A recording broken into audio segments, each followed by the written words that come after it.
मशक news के नाज़रीन आदाब। दिन भर की अहम खबरें। महाराष्ट्र में बीजेपी की रात पॉलिसी। रात 2 बजे से सुबह 6 बजे गवर्नर, वजीर आजम और सदर जमहूरिया ने सदर राज हटाने को मंजूरी दी। 8 बजे हुई हल्फ बर्दारी। महाराष्ट्र में बड़ा सियासी उलटफेर। देवेंद्र फडणवीस फिर वजीर आला बने। अजीत पवार ने नायब वजीर आला का हल्फ लिया। महाराष्ट्र में उड़ा दस्तूर का मजाक। बदलते सियासी हालात पर कांग्रेस, अहमद पटेल, संजय रावत और अखिलेश का जबरदस्त तंज। केजरीवाल बयान से पलटे। दिल्ली में पीने का पानी खराब, इसके म्यार में सुधार की हो रही है कोशिश। हल्फ बर्दारी के बाद देवेंद्र फडणवीस बोले, मोदी हैं तो मुमकिन है महाराष्ट्र में मजबूत हुकूमत देंगे। बीएचयू में एहतजाज पर आरएसएस नाराज। मुस्लिम प्रोफेसर संस्कृत पढ़ाते हैं तो इसमें गलत क्या है।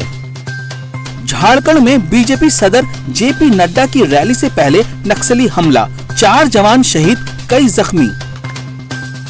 कांग्रेस की साजिश का हिस्सा था गोधरा रेल सानेहा, गुजरात की किताब में किया गया दावा। खबरें तफसील से। महाराष्ट्र की सियासत में एनसीपी, कांग्रेस और शिवसेना की कई दौर की मीटिंग के बाद जुमे की शाम को हुकूमत बनाने का सब कुछ तय हो गया था कि उद्धव ठाकरे वजीर आला बनेंगे। किस लीडर को क्या जिम्मेदारी दी जाएगी ये भी तय हो चुका था। शरद पवार ने शाम को ऐलान किया और शनिचर को तीनों पार्टियां हुकूमत बनाने का दावा करने वाली थीं। लेकिन रातों रात सियासी उलटफेर हुआ। रात में पॉलिसी तय हुई।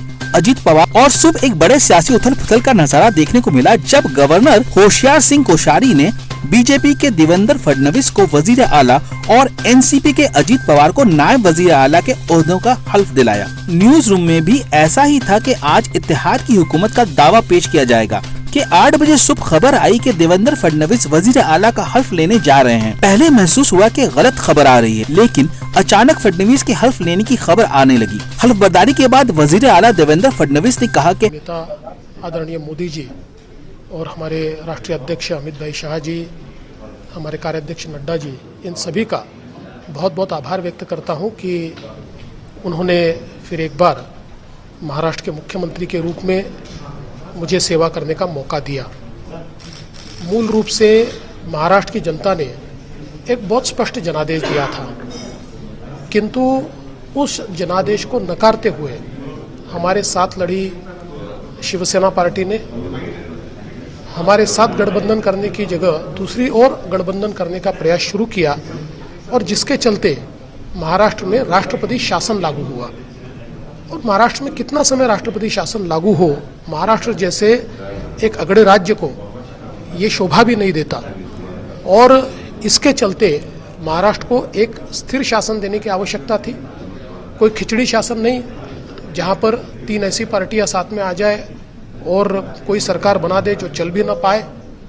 और ऐसे समय मैं राष्ट्रवादी कांग्रेस पार्टी के नेता श्री अजीत दादा पवार जी का अभिनंदन भी करना चाहूँगा, उनका आभार भी व्यक्त करना चाहूँगा कि उन्होंने ये निर्णय लिया कि महाराष्ट्र को एक स्थायी सरकार मिले। इस हेतु से वे भारतीय जनता पार्टी के साथ आएंगे। हमारे साथ में कुछ अन्य लोग भी आए हैं और इसके चलते हमने हमारा दावा आदरणीय राज्यपाल जी को पेश किया। उस दावे की पुष्टि करते हुए आदरणीय राज्यपाल जी ने माननीय राष्ट्रपति जी से अनुशंसा की कि राष्ट्रपति शासन वापस लिया जाए। और राष्ट्रपति शासन वापस लेने के बाद आज यहाँ पर हमको माननीय राज्यपाल जी ने शपथ का निमंत्रण दिया। मैंने और श्री अजीत दादा पवार इन्होंने शपथ ली है। मैंने मुख्यमंत्री पद के लिए है, उन्होंने उप मुख्यमंत्री पद के लिए है। और मेरा विश्वास है कि महाराष्ट्र में एक स्थिर, स्थायी इस प्रकार की सरकार हम लोग दे पाएंगे। महाराष्ट्र में बीजेपी की हुकूमत बनने पर कांग्रेस ने कहा कि आयन की धज्जियां उड़ाकर हुकूमत बनाई गई है। कांग्रेस ने महाराष्ट्र में फडणवीस हुकूमत की तश्कील की जबरदस्त मजम्मत करते हुए कहा कि बीजेपी ने चोरी छुपे हुकूमत बनाकर आयन की धज्जियां उड़ाई हैं और बेशर्मी की इंतहा हो गई है। लेकिन असेंबली में एतमाद के वोट के दौरान इसे शिकस्त दी जाएगी। महाराष्ट्र की तारीख में शायद पहला ऐसा कभी नहीं हुआ। ये सियासी अमल रियासत की तारीख का स्याह बाब है। असेंबली में एतमाद की तहरीक आएगी तो बीजेपी और इसका साथ देने वालों को मिलकर शिकस्त देंगे। सियासी ड्रामा के बाद कांग्रेस के एक बड़े लीडर अहमद पटेल ने कहा कि और उसके बाद बिना वेरिफिकेशन एक नेता जाते हैं, लिस्ट अपनी सबमिट करते हैं, जिस तरह से उसका वेरिफिकेशन होना चाहिए, जिस तरह से सबसे बात होनी चाहिए, विधिवत जिस तरह से सौगंध विधि होनी चाहिए, वो नहीं हुई, बल्कि जैसे चुपचाप सुबह सुबह बिना किसी को बताए हुए, सिर्फ मेरे ख्याल से मीडिया के सिर्फ ANI थे, और जिस तरह से शपथ विधि की है उसी से मुझे बू आ रही है कि समथिंग इज रॉन्ग समवेयर, कहीं ना कहीं कुछ गलत हुआ है। इस दरमियान शिवसेना लीडर संजय रावत ने सहाफियों से कहा कि देखिए, अजीत पवार की क्या प्रतिक्रिया है मुझे मालूम नहीं, उनकी प्रतिक्रिया जो रिएक्शन है उसके बारे में बोलने की जरूरत नहीं। कल 9 बजे तक ये महाशय हमारे साथ बैठे थे, पूरी बातचीत में सक्रिय थे, कोई सूचना भी कर रहे थे। अचानक से वो गायब हो गए। हमें थोड़ा संशय आया था उस बारे में, उनकी जो बॉडी लैंग्वेज थी, क्योंकि वो नज़रों से नज़र मिलाकर नहीं बोल रहे थे। जो व्यक्ति पाप करने जाता है उसकी नज़र जिस प्रकार से झुकती है, वो झुकी हुई नज़रें से बात कर, ठीक है बातचीत एक दिन के लिए आगे बढ़ गई, उसका मतलब ये नहीं था। लेकिन भारतीय जनता पक्ष ने राजभवन का जिस प्रकार से दुरुपयोग किया है, फिर एक बार ये इस देश के लोकतंत्र को शोभा नहीं देता।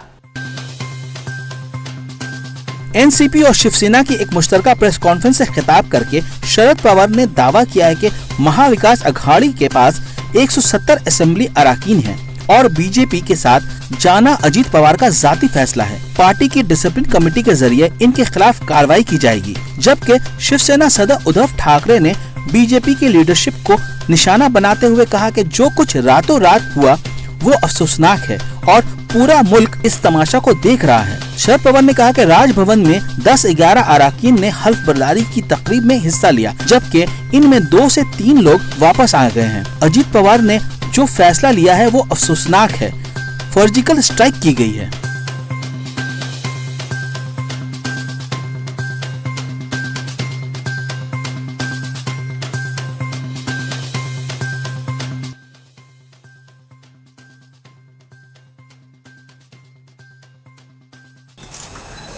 कि नेफेड घर घर जाके सेब खरीद रहा है, तो उसकी हकीकत क्या है?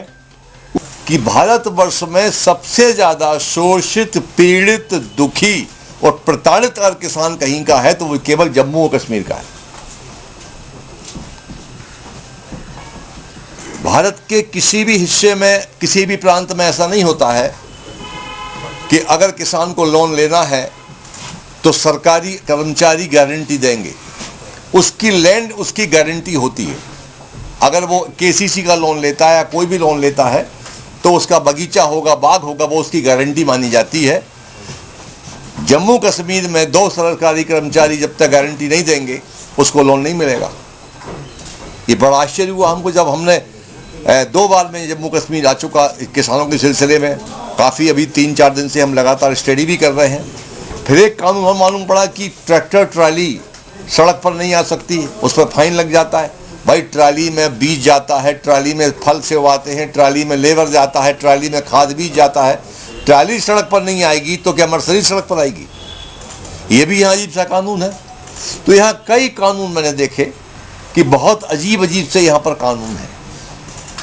और डिपार्टमेंट जितने भी यहाँ पर बारीकी से अध्ययन मैंने किया तो सबसे बड़ा डिपार्टमेंट, शोषक, भ्रष्ट डिपार्टमेंट जिसको कहना चाहिए, निकम्मापन की जिसमें सीमा है, वो हॉर्टिकल्चर डिपार्टमेंट है। हॉर्टिकल्चर डिपार्टमेंट के माध्यम से जो यहाँ तक अभी नेता रहे हैं सत्ता में, जो भी रहे हो, किसी दल के रहे हो, उन सब ने जमींदारों का शोषण किया है। 2 दवाइयों से पेड़ के कीट प्रबंधन होता था पूरा, कि 2 दवाइयाँ छिड़क देने पर सेब के बागों में कंट्रोल हो जाएगा। आगे एडवांस युग आ गया, 1 दवा में कंट्रोल होना चाहिए था, पर जम्मू कश्मीर में अब जमींदार को 18 दवाइयाँ रखना पड़ती हैं।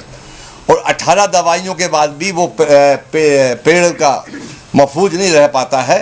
उन दवाइयों के पीछे क्या है रहस्य है कि पहली दवाई में वो बैक्टीरिया होता है कि दूसरी बीमारी खड़ी हो जाए, और दूसरी बीमारी की में फिर दवा दी उसने तो तीसरी बीमारी खड़ी हो जाए, और ये सब हार्टिकल्चर के सहयोग से होता है।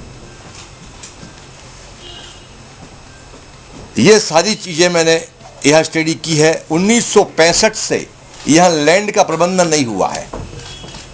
हमारे यहाँ की भाषा में बोलते हैं कि पिता शांत हो गया है, उसका इंतकाल हो गया है तो पुत्रों के नाम पर ज़मीन ट्रांसफ़र हो जाती है।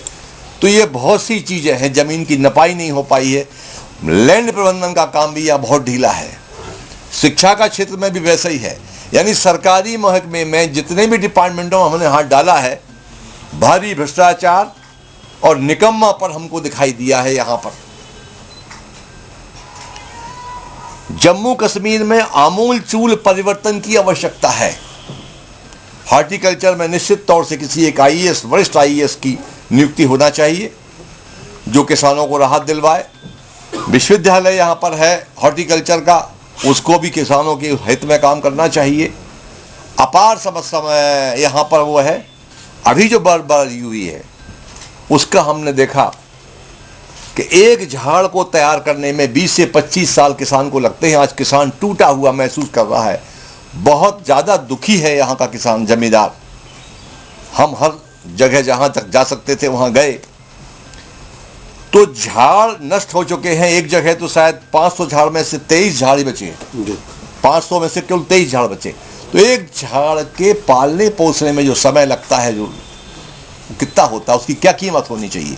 तो हमारी केंद्र सरकार से गुजारिश ये है कि एक झाड़ की कीमत का मूल्यांकन हो, और मूल्यांकन तय करके बाद हमारे किसान नेता यहाँ के बैठे और सरकार बैठे और अविलंब किसानों को पैकेज दिया जाए कि आपके इतने झाड़ नष्ट हुए हैं, उसका पहले सर्वे हो।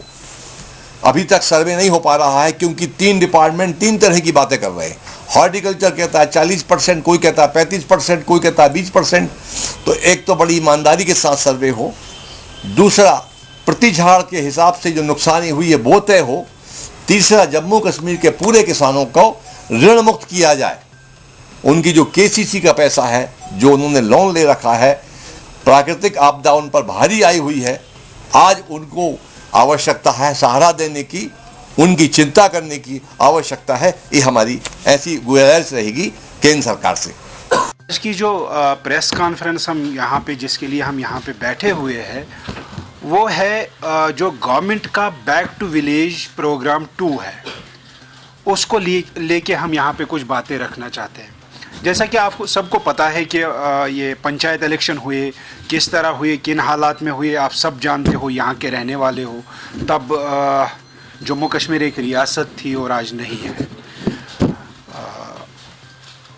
उसके बाद इजलत में गवर्नमेंट ने बीडीसी का इलेक्शन कराया, और आज कल ही उन्होंने 3 दिन पहले से एडवर्टाइजमेंट हो रही है या प्रोपेगेंडा हो रहा है कि बैक टू विलेज 2 का हम प्रोग्राम इनेकाद करा रहे हैं, गवर्नमेंट करा रही है। हम यहाँ पे ये पूछना चाहते हैं गवर्नमेंट से, हम यहाँ पे इसीलिए आप सबको यहाँ पे दावत दी है, जहमत दी है यहाँ पे आने के लिए, हमारी बात गवर्नमेंट तक पहुँचाने के लिए। पूछना चाहते हैं गवर्नमेंट से कि जो बैक टू विलेज 1 हुआ था, उसके बाद से लेकर आज तक बैक टू विलेज 1 में जो भी काम लिया गया, क्या वो हुआ? क्या उस काम पे कोई पेशरफ्त हुई? जैसा कि हम जानते हैं पंचायत मेंबर होने के नाते, तब से लेकर आज तक कोई पेशरफ्त नहीं हुई है बैक टू विलेज प्रोग्राम 1 को लेके। कोई डेवलपमेंट नहीं हुई है ग्रास रूट लेवल पे। मैं खुद शर्मिंदा हूं कि हम बीइंग पंचायत मेंबर्स कौन सा चेहरा लेके लोगों के पास जाएंगे और उन्हें बोलेंगे कि आज बैक टू विलेज 2 है। वहां से वो पूछ लेंगे बैक टू विलेज 1 में जो प्रोग्राम, जो काम आपने लिए थे, हाथ में लिए थे, जो प्रोग्राम, जो वादे आपने किए थे, उनका क्या हुआ? तो हमारे पास क्या जवाब है? उसके बाद मैं गवर्नमेंट से ये पूछना चाहता हूं, जैसा कि हमारे प्रेस नोट में भी लिखा है कि जब से पंचायत इलेक्शन हुए तब से लेकर आज तक जो 5 इलेक्टेड मेंबर है, 5 मेंबर है या सरपंच साहिबान है, उनका ऑनरेरियम का क्या हुआ? 2 बार उनको दिया गया, सिर्फ 2 बार। तब से लेकर 1 साल से ज़्यादा उर्सा गुजर चुका है। पिछले दिसंबर में इलेक्शन थे, नवंबर में इलेक्शन थे। उसके बाद 14 FC हमारा एक ये डेवलपमेंट प्रोग्राम है, उसमें जो फंड्स एलोकेट हुए हैं, क्या वो यूटिलाइज आज तक हो गए हैं? मैं कहता हूं बिल्कुल नहीं हुए। 15 FC अभी आया ही नहीं है। MJ नरेगा पे कोई काम हुआ ही नहीं है। SBM को लेके आगे काम बढ़ा ही नहीं। प्रधानमंत्री प्रधानमंत्री आवास योजना जहां पे बेघरों को घर मिलने वाले हैं, उस पे कोई पेशरफ्त तो हुई ही नहीं। अथॉरिटीज़ के पास जब जाते हैं, BDO साहिबान के पास जब जाते हैं, तो वो बोलते हैं इंटरनेट फैसिलिटी हमारे पास है ही नहीं, ये सारे ऑनलाइन प्रोग्राम है, इसमें जियो टैगिंग का मसला है, वेज शीट का मसला है, हम कर ही नहीं सकते। क्या गवर्नमेंट को, हमारी जो लेफ्टिनेंट गवर्नर साहब की गवर्नमेंट है, क्या उनको उनके BDO साहिबान पे भी शक है? क्या उनकी इंटरनेट फैसिलिटी रेस्टोर नहीं हो सकती है? क्या ब्लॉक लेवल पे इंटरनेट फैसिलिटी को रेस्टोर नहीं किया जा सकता है? उसके बाद मैंने बात की थी जनाब ये BDC इलेक्शंस का। BDC इलेक्शन हुए, बहुत प्रोपेगेंडा किया अंदर बाहर गवर्नमेंट ने। पूछना चाहते हैं, 1 महीना हो गया, 1 महीने से ज़्यादा उर्सा गुजर चुका है, उन BDC चेयरमैन को रहने के लिए जगह कहाँ पे है? वो रहेंगे कहाँ? हम इलेक्टेड पंचायत मेंबर जाएंगे कहाँ उनको मिलने के लिए? किसी BDO ऑफिस में उनका ऑफिस नहीं है। इवन सिक्योरिटी रिस्क्स है उनके लिए रिहाइश का भी कोई इंतज़ाम नहीं है, सिक्योरिटी का कोई इंतज़ाम नहीं है। वो इवन पब्लिक से अब मिलते भी नहीं है इसी चीज़ को लेके, जैसा कि कश्मीर में हालात है। तो गवर्नमेंट ये बैक टू विलेज 2 लेके क्या पैगाम देना चाहते हैं? लोगों के पास कौन सा चेहरा वो लेके जाएंगे लोगों के पास? और हमें क्यों बदनाम किया जा रहा है? बैक टू विलेज 2 में 5 सरपंच साहिबान का सबसे ज़्यादा रोल है। अगर हमारा है तो मेरे हिसाब से पंचायत एक्ट में ग्राम सभा का उसूल है। मेरे हिसाब में जो ऑल इंडिया लेवल पे पंचायत एक्ट है, उसमें वार्ड सभा का उसूल है। क्या वार्ड सभा कहीं पे होती है? क्या ग्राम सभा कहीं पे होती है? बिल्कुल नहीं। इवन गवर्नमेंट या गवर्नमेंट ऑफिशियल्स एलर्जिक है टुवर्ड्स दिस ग्राम सभा एंड दिस ये वार्ड सभा।